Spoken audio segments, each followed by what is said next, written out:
مميزات وعيوب هونر اكس 6 سي. ابرز مميزات الجهاز ده هي قوة الشبكة واداء الشبكة، والموبايل ده فيه بطارية 5300 ملي امبير، كفاءة سعرية الموبايل كويس. لكن خلينا نتكلم على المميزات والعيوب دي كفئة سعرية مش على الاطلاق. بالنسبة لنا الموبايل ده كاميرا السيلفي فيه ادائها ضعيف، والالوان في الشاشة هي مش الافضل.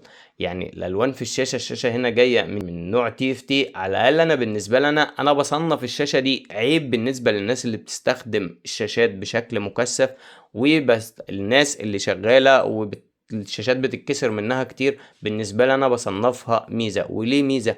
لان الميزة هنا ان الشاشات اللي زي دي لما بتتكسر او بيحصل فيها حاجة بيكون تكلفة الصيانة فيها رخيصة. فلو انت بتكسر الموبايل كتير او ظروف شغلك بتحكمك تكسر شاشات موبايل كتير، هقول لك خد الهونر اكس 6 سي. ولو حابب تشوف مراجعة تفصيلية هسيبها لك تحت.